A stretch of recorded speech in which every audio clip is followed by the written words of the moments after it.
There we go, all set up. Thank you, Will. Thanks, everybody, for joining us on this wonderful afternoon. A nice and gray day here at our headquarters at WDT in Norman, Oklahoma. For today's presentation, I'd like to walk you through some subseasonal and seasonal meteorological information pertaining to where we have been weather-wise in November, where we're going weather-wise in December, and where we might go into January. It's been a very interesting and bumpy ride, meteorologically speaking, over the last several years, especially last winter and already into this winter. It's been a very interesting time to be a human forecaster. We believe very heavily here at WDT that the human forecasters add substantial value, although there's been a lot of talk over the last 5 to 6 years about how numerical models are improving so much that the human forecaster could become a bit obsolete in the next several years. I highly disagree with that statement, and the November forecast from virtually every numerical model out there backs this up quite a bit. This first slide shows climate model forecasts for November using initial conditions from mid-October all the way to the last day of October, leading right up to October 31st. Some of our best climate models were forecasting widespread warm anomalies for the lower 48. As we know, that didn't happen. The lower left graphic here shows you the November 1st through 29th temperature anomaly. We had upwards of 6 to 7 degree Fahrenheit anomalies cover much of the eastern half of the nation, which flew directly in the face of the warm models. Here at WDT, our 6 to 10, and 11 to 15, and our 16 to 30 from the end of October latched onto the cold pattern quite nicely.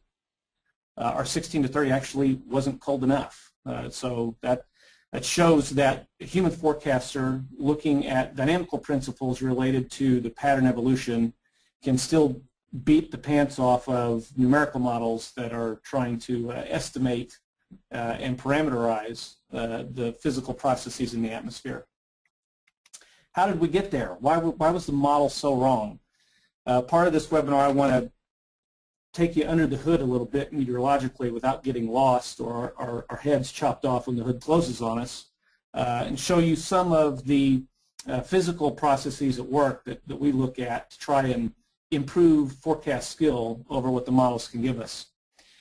This 4-panel graphic here shows various meteorological parameters from surface temperatures to surface winds to areas of concentrated thunderstorm activity and mid-level pattern anomalies. The whole take-home message here involves setting up a source region for very cold air and getting that cold air into North America. In the upper left graphic, we see first the surface temperatures. And the one thing that I want to point out right off the bat, as we went through late October into much of the first half and even the latter stages of November, the full month, we had very strong cold anomalies over the central and northeastern part of Asia. And this set up our source region, believe it or not, for the cold air that affected the U.S. in November. How do you get that cold air all the way over to here in the United States? Well, you have to take a great circle route. It's called cross-polar flow. And in the upper right, you can see a average surface winds and the implied surface wind trajectory for the entire month of November. The purple big arrows basically show you the trajectories that fed the U.S. with low-level air, came up and over the top of the pole, connecting right back to that source region over Central and Northeastern Asia. The lower left graphic shows regions of concentrated thunderstorm activity in the tropics.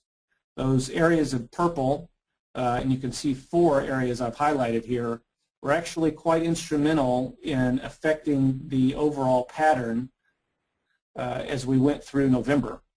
This first area in the tropical Atlantic bleeding into northern South America actually helped set up a wave train that led to large amounts of snow and cold air deposit in the central part of Asia.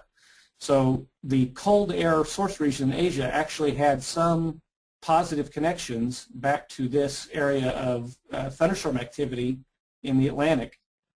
These other three areas of enhanced thunderstorm activity in the tropics served to enhance westerly flow to their north, which had storm systems become quite energetic and tilted northeast to southwest, northwest to southeast as they came through Asia and through the Pacific, which leads to the last slide. All these squiggly lines show trajectories of mid-level flow, and they all converge on this area over Alaska.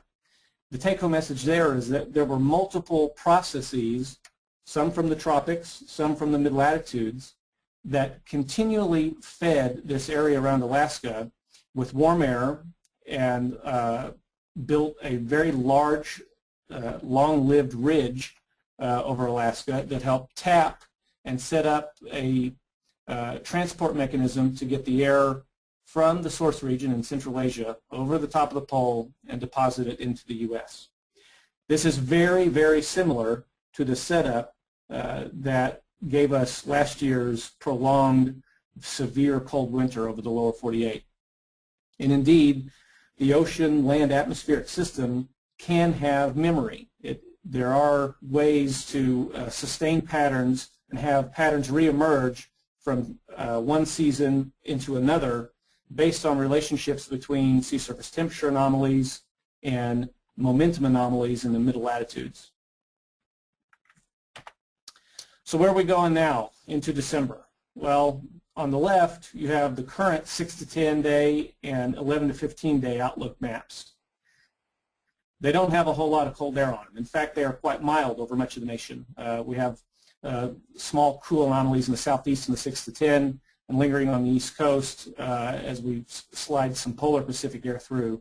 Then the 11 to 15 is actually dominated by warmth over much of the nation, especially the northern three-quarters. What's different? Well, on the right, I show a jet stream level model forecast. And to simplify all the colors and wild shapes, you need only pay attention to the red oval and the black box. The black box is where the U.S. is. The red oval right now shows jet stream level winds very strong, basically going from straight west to straight east at day 10. Our big ridge over Alaska isn't there anymore. It's gone. We've lost the connection to transport cross-polar cold air into the U.S. This is true all the way out to day 15, this large extended Pacific jet. The end result is essentially a de-amplified pattern. We don't have as large of wiggles in the jet stream feeding the U.S. with cold air, and we tend to flood the U.S. with more mild maritime origin Pacific air in these kind of patterns when the jet is overly extended like this, rather than feed the U.S. from the north-northwest and cold air source regions. Why did the pattern change? Turns out the tropics had some effect on the pattern change. There's more complex processes at work in the mid-latitudes themselves, which I won't lose us in here, but I can easily show some changes in the tropics. So in the upper right, again, we show areas of enhanced concentrated thunderstorm activity, and these are in the purples and reds and magentas. There are two major areas right now of concentrated thunderstorm activity in the tropics. One here near the dateline, one back here through the eastern Indian Ocean, Indonesia, the maritime continent area. This Indonesian region has a MJO, a Madden-Julian oscillation projection that's rather strong into phases 4 and 5. What meteorologists like to do is take complex physical processes and see if we can describe them in a more simplified manner using an index. So this MJO index tries to describe a process of enhanced thunderstorm activity and enhanced thunderstorm suppression around the tropical latitudes of the globe. When you have strong projections into phases 4 and 5, the activity is usually strongest in Indonesia, and the corresponding related temperature anomalies in the U.S. in phases 4 and 5 of this strong of an MJO projection are typically warm.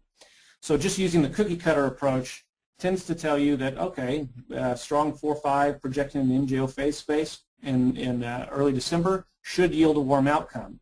And the cursory glance would say, yep, that's what's happening. A lot of models have caught on to this. There's good agreement across model forecasts for this warmth.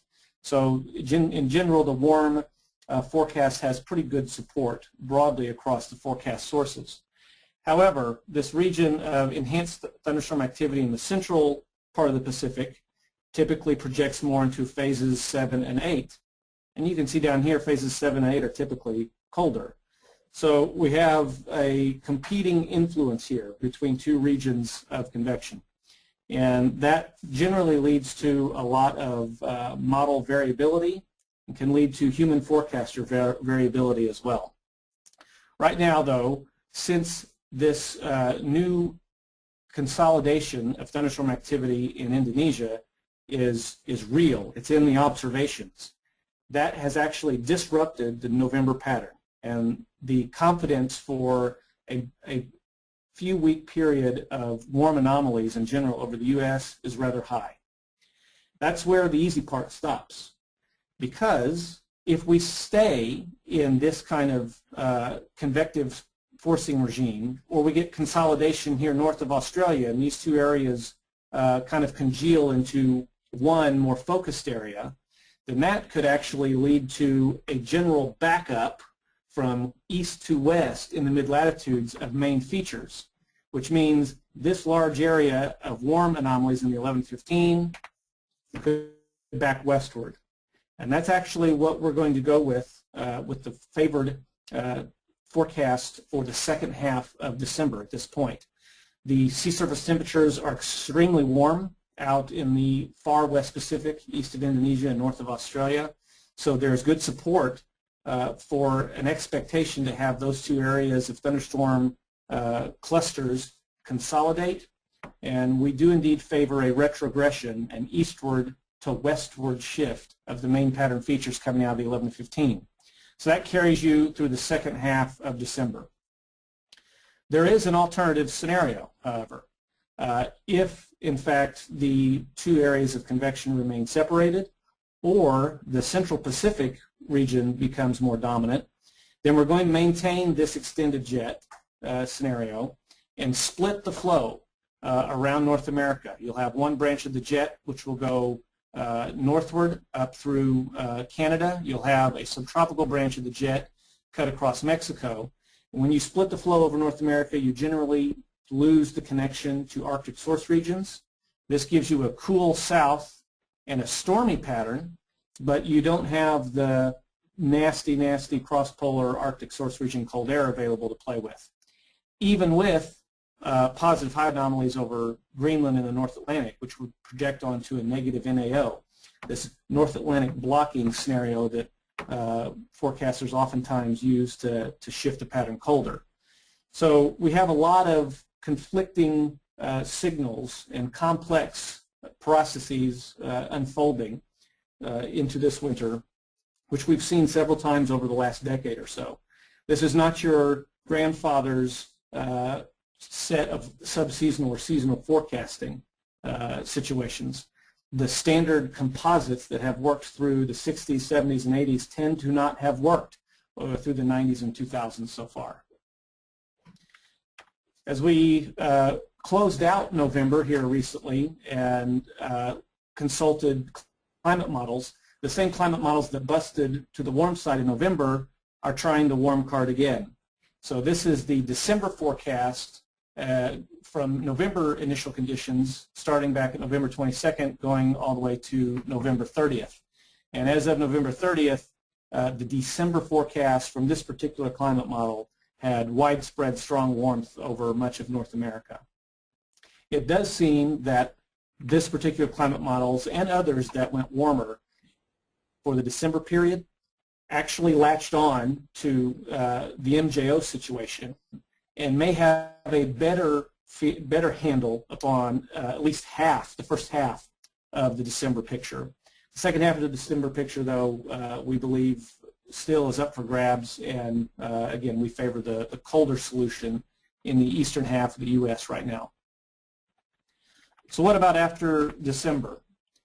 In the seasonal forecasting arena, there's not a whole lot of skill one can derive except from a substantial trend in the INSO picture, in the El Nino or La Nina picture. And you can mix that with a little bit of mid-latitude dynamics, but right now, unfortunately, our forecast system is dominated by noisy processes.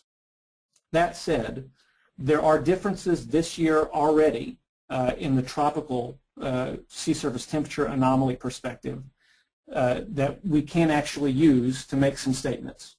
Thus, I think you can take part of last year's unbelievable, unrelenting, persistent, repetitive, very strong cold pattern off the table some for especially December, since we've already seen the forecast out through day 15 be warm, but perhaps even put at risk some cold forecasts for Jan and Feb. And that's largely related to the difference in the tropical Pacific setup versus last year. Here in the upper right, we see the Western Pacific warm pool expanse as of November 2013. Very warm waters existed near Indonesia and to the east, but did not extend to the dateline. This year, we see the warm pool in the Indian Ocean and western half of the Pacific considerably more expansive, both in westward extent, but more importantly in eastward extent. The very warm waters, 30 degrees Celsius and greater, now extend all the way to and even past the dateline. And most importantly, the extent of the 30C waters is farther east on the equator. This bodes well for a late emerging El Nino, a lot more than last year did. There are other indications as well for a better El Nino setup this year versus last year, including a stronger subsurface warm anomaly pocket and a flatter thermocline that extends farther east past the dateline than last year.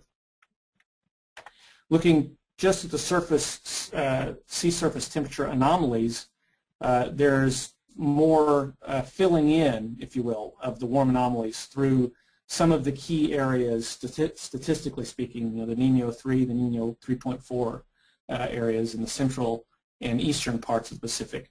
And this is important because these warm waters would tend to fuel more thunderstorm activity. That thunderstorm activity has stronger westerly flow to its north, which extends the subtropical jet and tends to flood the U.S. with more mild maritime air.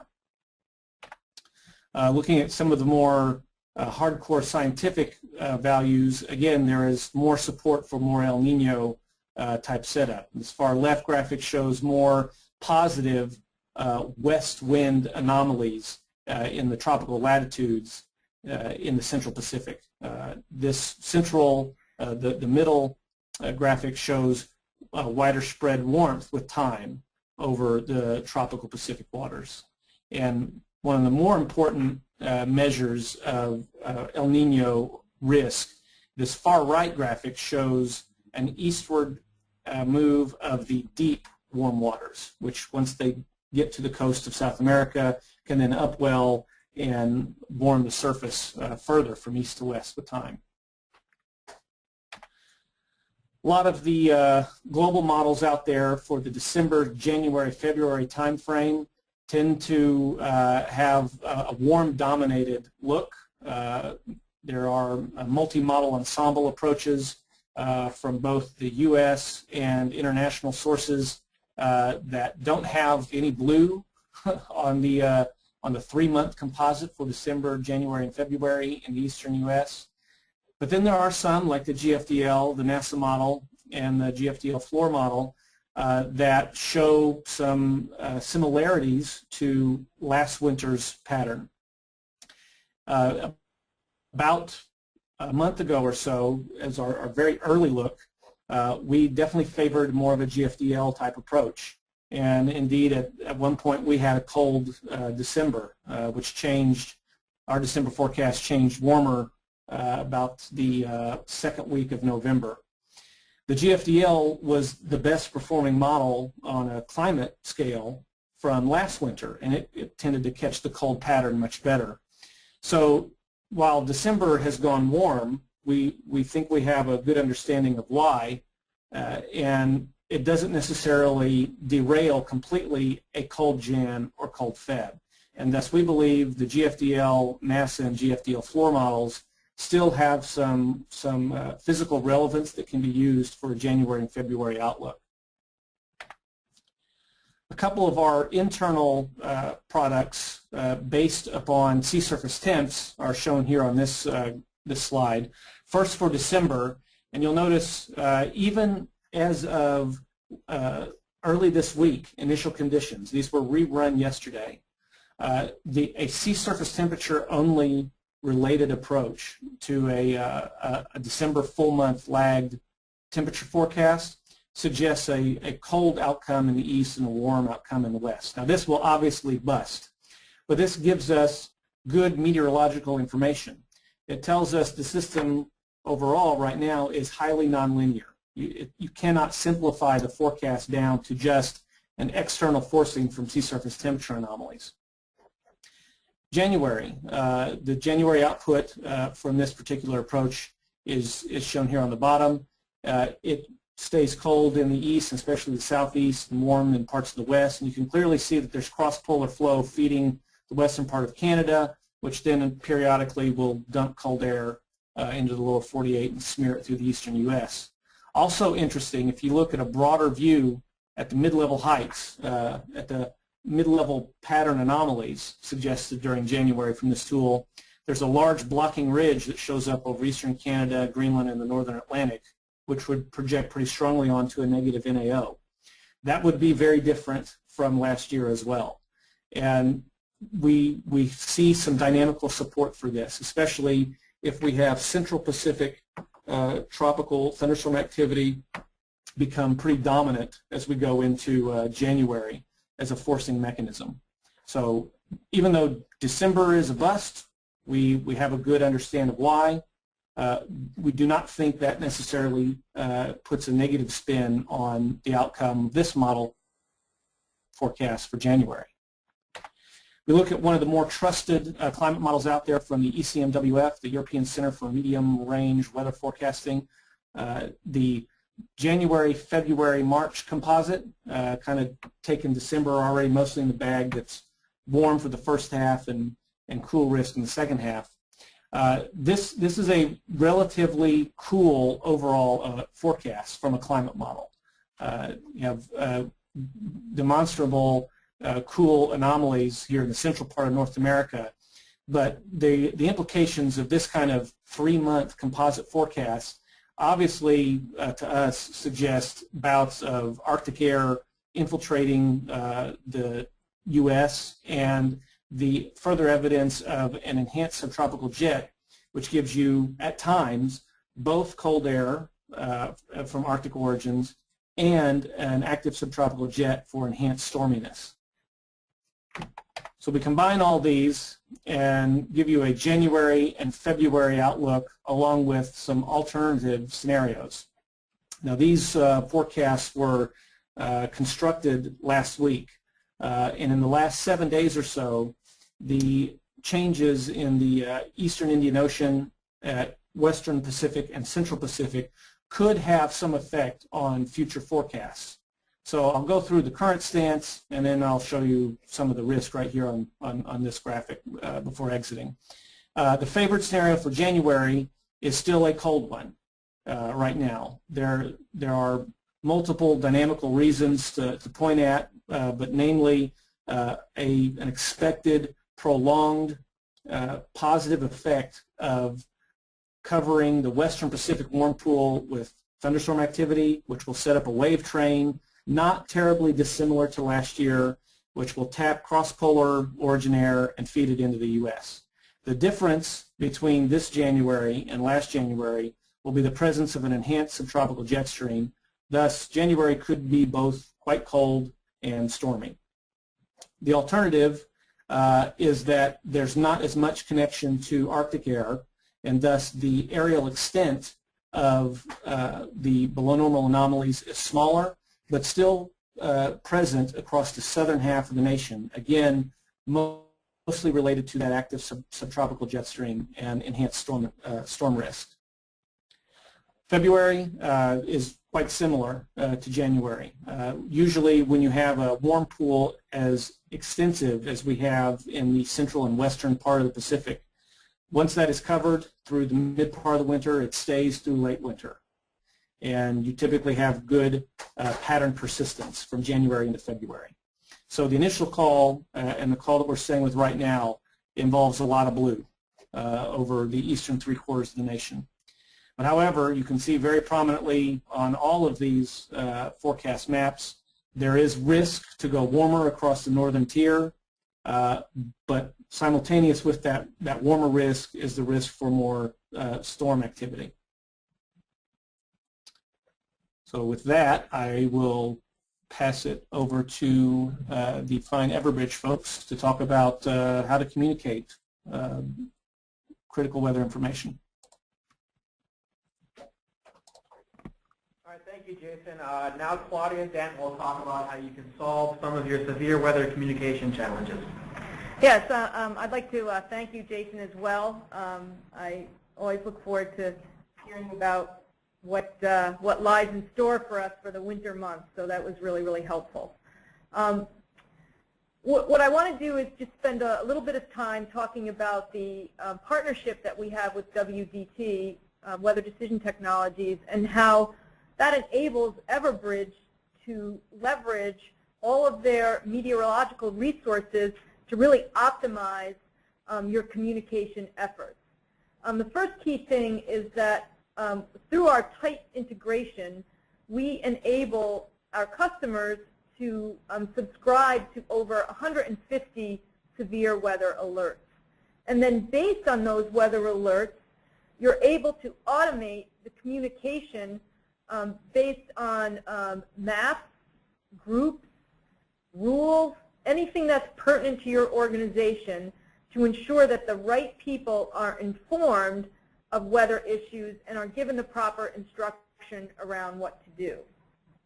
So let's take a little closer look at this and why communication and the automation of communication is really important during severe weather.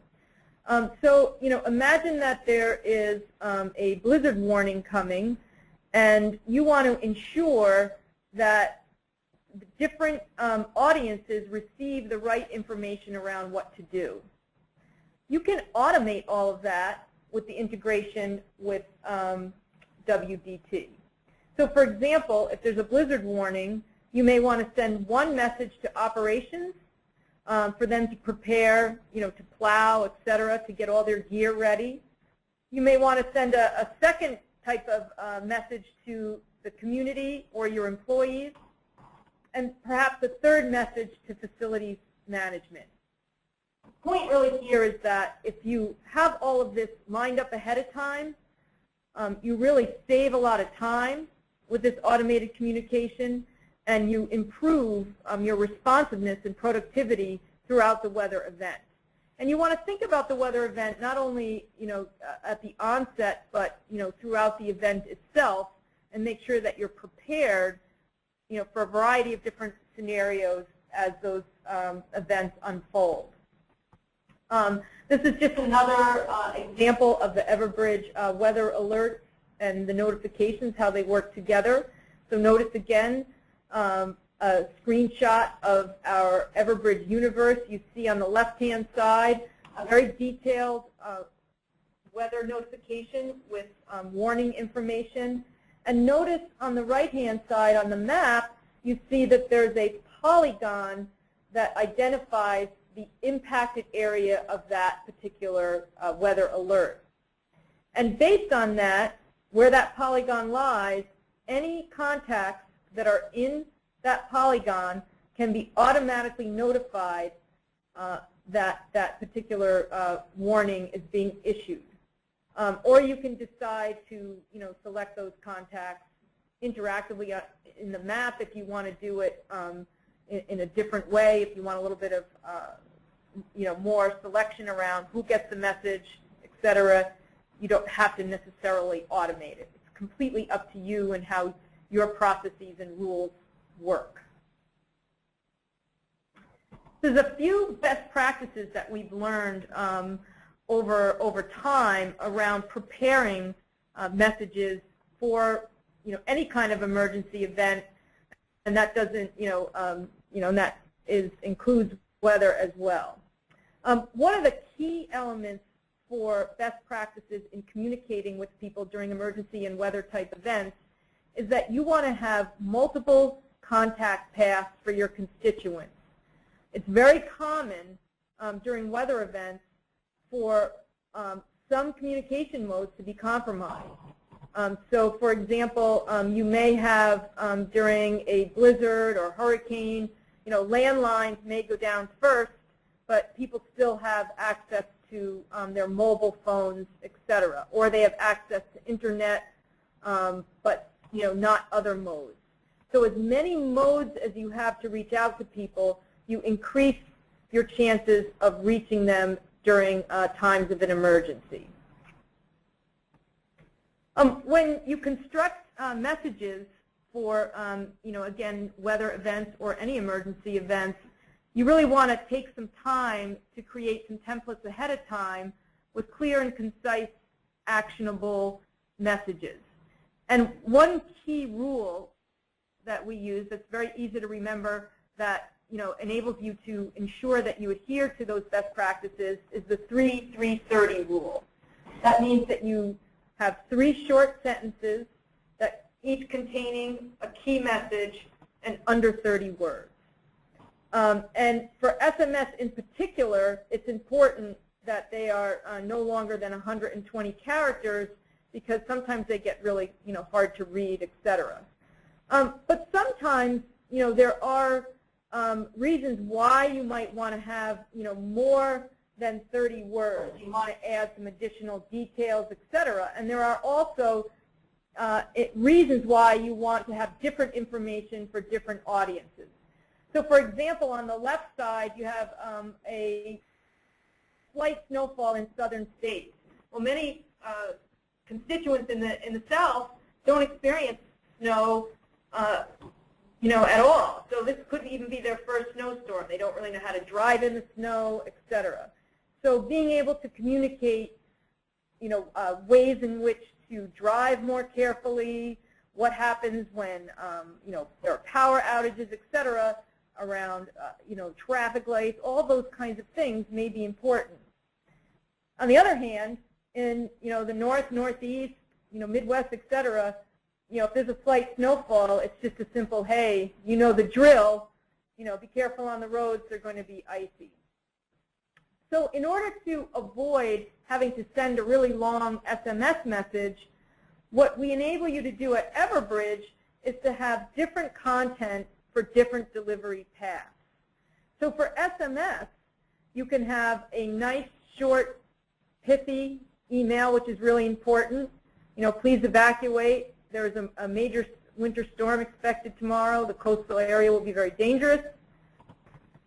But then you can have more details in the email version, which enable you to emphasize certain words, leveraging RTF formatting, which enable you to even have more information around where shelters might be, a little bit more information about the exact weather that's expected, instructions, etc.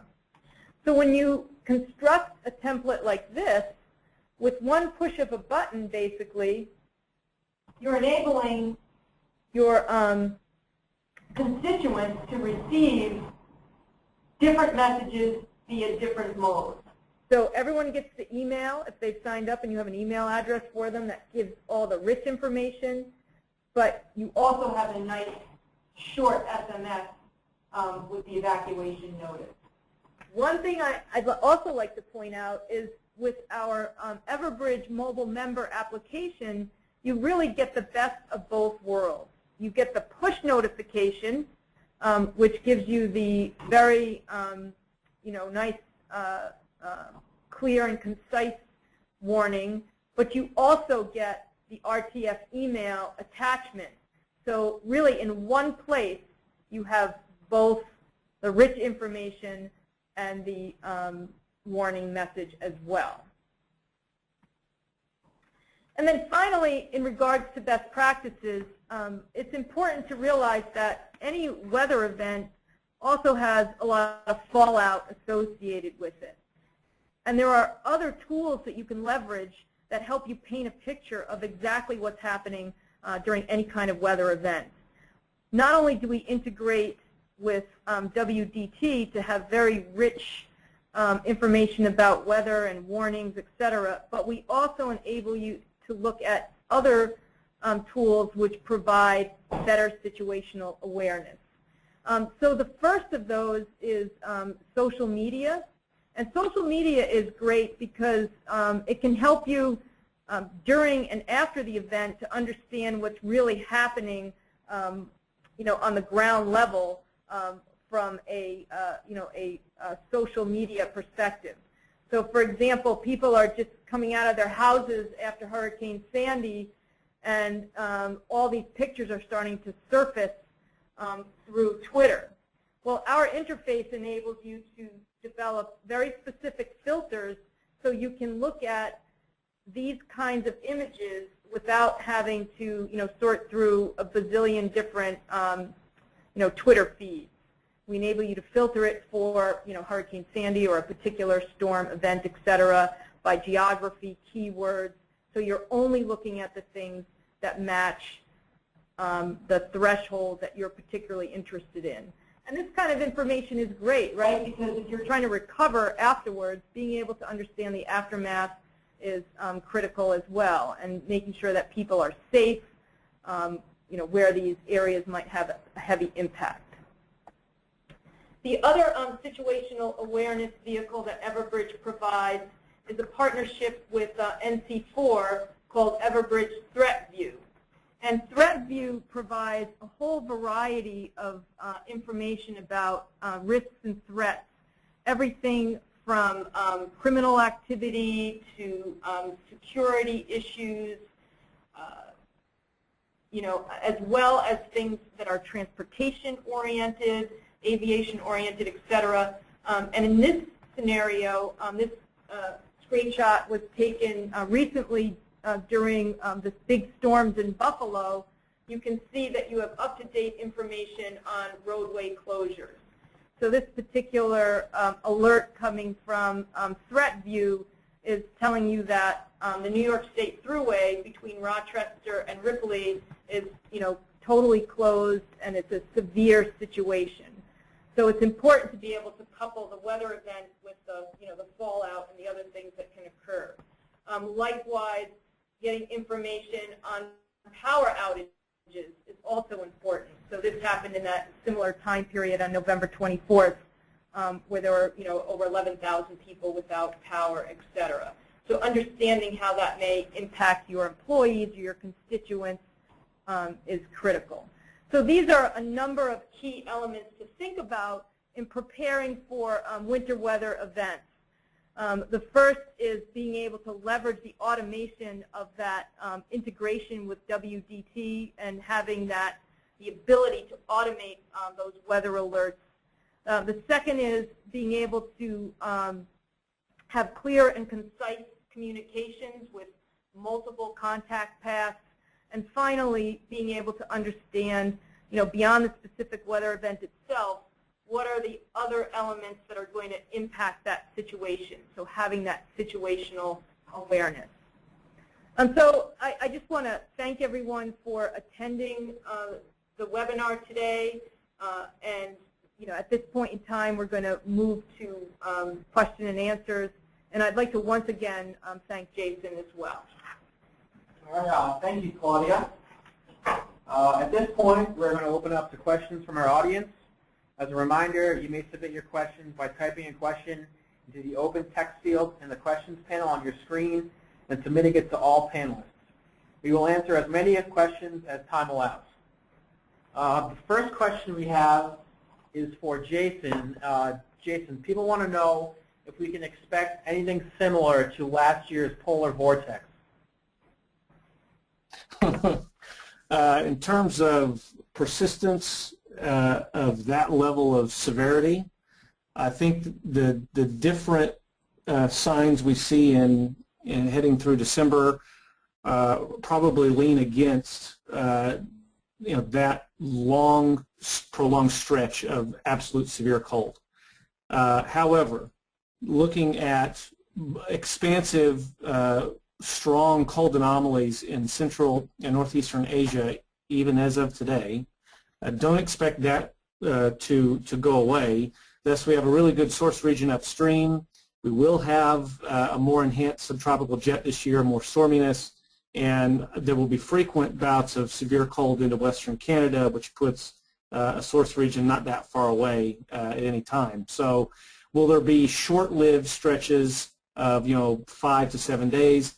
Absolutely, going through Jan and Feb, and I would also say probably into March. However, will we see a 2.5-month stretch of never-ending horrific cold? I would bet against that. All right, thank you, Jason. Our second question is for Claudia. If there is severe cold and polar vortex type weather, how can we make sure employees are aware of this and how they can be prepared coming into work and for safety? Yeah, so that's a great question. And we talked about a lot of the things around the communication itself and the best practices around that. But I think one of the key things that's important to note is that in order for you to communicate with your employees, you need to make sure that you have a variety of contact paths for them. So you want to get as much contact information as possible. So being able to leverage something like the Everbridge member portal, where employees can provide different contact methods, is really important. And leveraging snow events to gather that information is also effective because employees are very interested in understanding when they might have an office closure. So they're incented to give you their contact information, under that, for that purpose.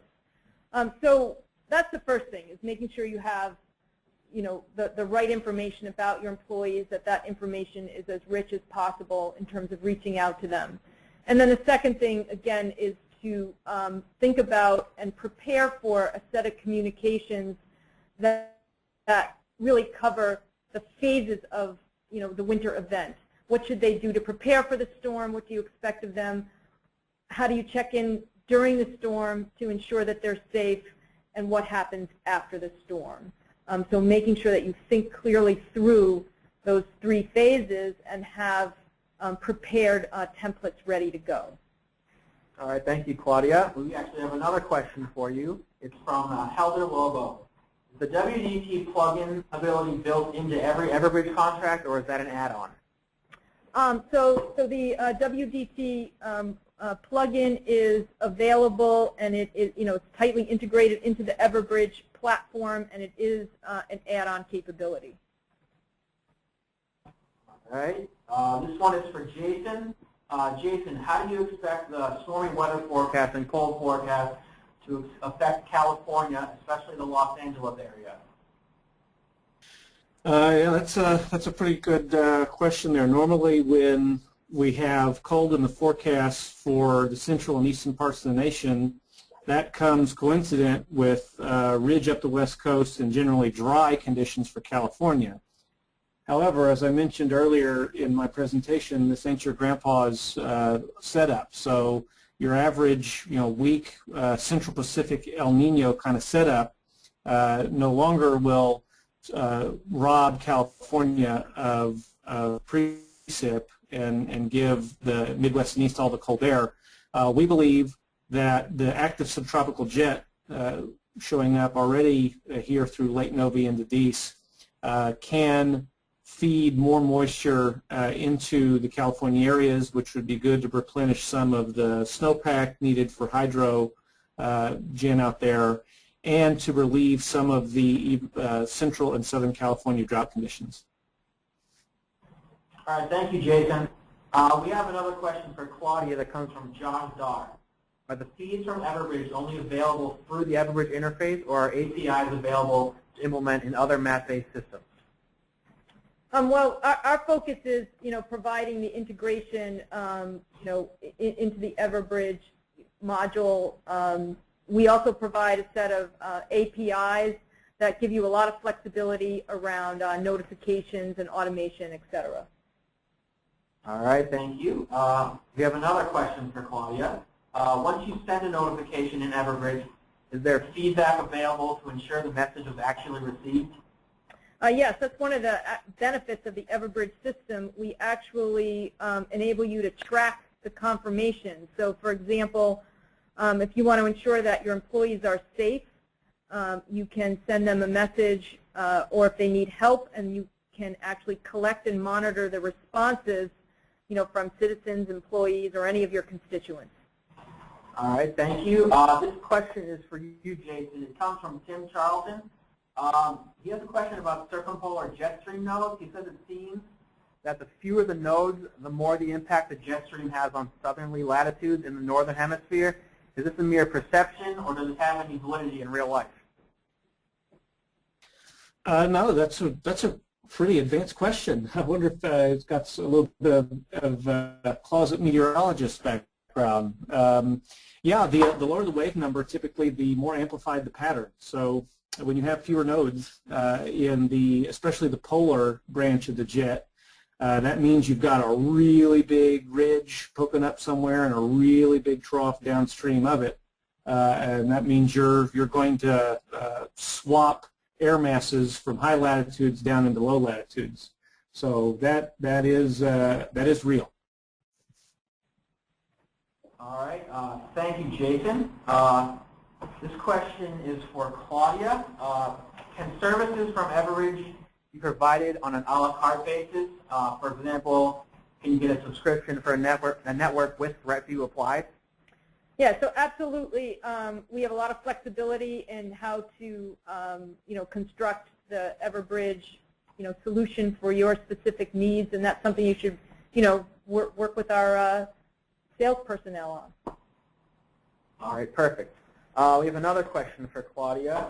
How can I message my contacts if I am not at my personal computer? Is there a way to do it mobilely? So yes, we have a mobile application that enables you to send templates that are already ready to go, or to do any kind of messaging on the fly.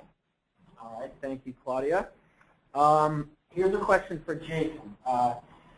Jason, the question is, based on your predictions, what area of the country do you expect to see the heaviest snowfall in the next couple of months?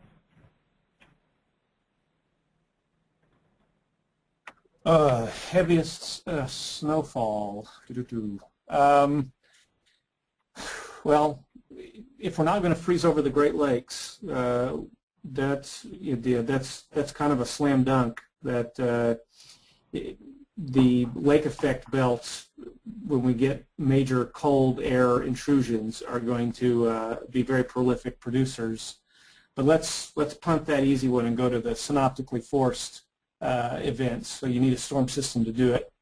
There's a lot of climate model support this year for the Rockies. So the central and southern Rockies having a rather large positive precipitation anomaly. And then in typical years where you have an active subtropical jet, the Ohio Valley and Midwest tend to get dumped on repeatedly. So I would say Central Rockies through the Heartland, Ohio Valley, and Southern Great Lakes would be the place I would target right now. All right, thank you, Jason. We have another question for Claudia. Question is, does Everbridge allow employees to respond directly back to the Everbridge console controller? The answer to that is yes. So during the course of an emergency or any time, any unexpected event, an employee can use the Everbridge mobile application to send an unsolicited message to the console to alert them of a particular problem. Whether it's deteriorating road conditions and they can't get to work, and there's or there's fire in a building, etc. Anything like that can be communicated back to the Everbridge console. All right, thank you, Claudia. It seems like we've answered all the questions, so we're going to wrap up now. I want to thank Jason and Claudia for a great session, and to all of our attendees who were able to join us today. If you missed any part of the webinar, be sure to look for the slides on everbridge.com/blog. You will also receive an email with a link to the recording in the coming days. And if you haven't already, please take a moment to follow us on Twitter @Everbridge and join our group on LinkedIn, Everbridge Incident Management and Emergency Notification Professional. For those of you interested in requesting a demo of the new Everbridge system, please visit everbridge.com/request-demo. Thank you all again for your participation in today's webinar, Winter Weather Preparedness and Predictions and Best Practices with WDT. We hope to see you online again soon. Have a great day.